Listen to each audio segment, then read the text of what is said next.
हमें ज्वाइन किया है senior anchor person Kamran Shahid साहब ने। कामरान शाहिद साहब, किस तरह से देख रहे हैं आप अब अगला जो सियासी मंजरनामा है पंजाब में वो क्या होगा? मेरे भाई, इखलाकी तौर पे तो हमजा शहबाज साहब को आज रिजाइन करना चाहिए और रिजाइन करने के बाद दोबारा ऑब्वियसली वोटिंग होनी चाहिए और उस वोटिंग के बाद जो रिजल्ट निकलेगा वो होना चाहिए। लेकिन वो आपको पता है यहाँ पे इखलाकी तौर पे तो कोई रिजाइन करता ही नहीं है। वजूहात डिफरेंट होती है। अगर नहीं भी वो करते हैं रिजाइन तो ऑब्वियसली इसकी दोबारा वोटिंग होगी पंजाब असेंबली के अंदर और वो राउंड होगा और उसके अंदर जो है क्योंकि इस वक्त पीटीआई के 25 लोग तो फारिग हो चुके हैं। वो आपका रहा ही नहीं। वो मेजोरिटी का जो नंबर आपने लेना है उसको कमांड करने के लिए अब तो सिंपल मेजोरिटी जिसके पास होगी वो जीत जाएगा, चाहे एक वोट की हो। यहाँ पे इस मुल्क के अंदर जमाली साहब ने एक वोट से प्राइम मिनिस्टरशिप 3 साल चलाई थी, आपको याद होगा मुशर्रफ साहब के दौर पे। तो वो तो प्रोसीजर तो इससे होगा। लेकिन अगर आप मुझे जाती राय पूछे, इख्लाकियात का तकाजा ये है कि Hamza Shahbaz must have down, उनको रिजाइन करना चाहिए और उनको रिजाइन करके जो है वो अगर इलेक्शन में दोबारा जाना है पंजाब असेंबली में जाना चाहिए।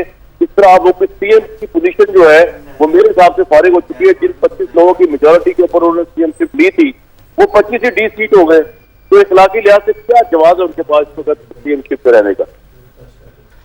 अच्छा कामरान शाहिद साहब, दूसरी जानिब हम सुन रहे थे कि जो तहरीक इंसाफ थी वो इलेक्शन कमीशन पर बड़े सवाल उठा रही थी। क्या आप समझते हैं कि आज के फैसले के बाद तहरीक इंसाफ का भी बतौर जमात इलेक्शन कमीशन ऑफ पाकिस्तान पे एतमाद बहाल हो गया होगा? तहरीक इंसाफ का जो है वो सिर्फ एक चीज पे एतमाद है, एक ही चीज उनके लिए सियासी तौर पे भी ईमान का दर्जा रखती है, वो है इमरान खान। और इमरान खान साहब जो है उनके अकवाल, उनके एक्ट, अगर वो कह दें कि ये दिन नहीं रात है तो पीटीआई के लिए वो दिन नहीं रात है। अगर वो कह दें कि कोर्ट अच्छी है तो कोर्ट अच्छी है, अगर वो कह दें कोर्ट खराब है तो कोर्ट खराब है। अगर वो कह दें इलेक्शन कमीशन जायज है, अगर इमरान खान साहब कह दें तो सारी उनकी जो पीटीआई की लॉट है वो लब्बैक है कि उसके ऊपर तो उनका तो आप छोड़ दें। वो फैसला, इस फैसले की बुनियाद पे आप देखें अक्टूबर ने प्रेस कॉन्फ्रेंस की, मजाल है उन्होंने कोई एप्लीकेशन की हो इलेक्शन कमीशन की कि यह फैसला बड़ा लैंडमार्क है या नहीं आया। वो उनके बयानिए को सूट भी नहीं करता। उनके बयानिए को यही सूट करता है विक्टिम कार्ड प्ले किया जाए ताकि परफॉर्मेंस की बात की जाए। इमरान खान की 3.5 साल की परफॉर्मेंस क्या थी, उनको यही सूट करता है कि जिनमें सब ज्यादती हुई, कभी अमेरिकी साजिश आ गई, कभी इदारों की साजिश आ गई, कभी अदालतों की साजिश आ गई, कभी मीडिया की साजिश आ गई। जो एक काम वो नहीं करने की अभी तक जरूरत पैदा कर रहे हैं, मॉरली और डेसिटी दिखा रहे पूरी की पूरी पीटीआई कि हमसे क्या गलतियां हुई, हमने क्या ब्लंडर किए। इस पंजाबी को ले लीजिए, किस तरह जस्टिफाई करेंगे यहाँ पे जो सरदार साहब का फैसला किया गया था। तो आपको पता है वो तो सिचुएशन वैसी ही अनचेंज रहेगी जब तक इदारे इमरान साहब को सपोर्ट करते रहेंगे। वो इलेक्शन कमीशन है, वो अदालतें हैं, वो इस्टेब्लिशमेंट है।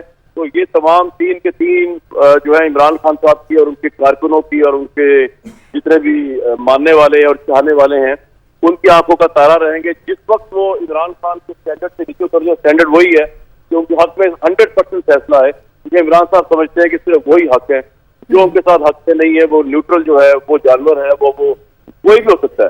तो चाहे वो कोर्ट हो, वो इदारे हो, वो मीडिया हो, तो वह स्टैंडर्ड जो है उनके अपने बनाए हुए हैं इमरान खान साहब के और उनको बहुत पजीराई मिली है। इस वक्त उनको पीटीआई के जो लोग हैं दीवानावार स्टैंडर्ड को फॉलो कर रहे हैं। उसमें सच की कितनी बड़ी कैजुअलिटी हो, हक की कितनी बड़ी कैजुअलिटी हो, ट्रूथफुल फैक्ट जो है उनका सहारा लिया जाए या ना लिया जाए, इससे कोई फर्क नहीं पड़ रहा। इस वक्त एक जुनून है जो पाकिस्तान को घेरा हुआ है। ठीक है, बहुत शुक्रिया कामरान शाहिद साहब आपका।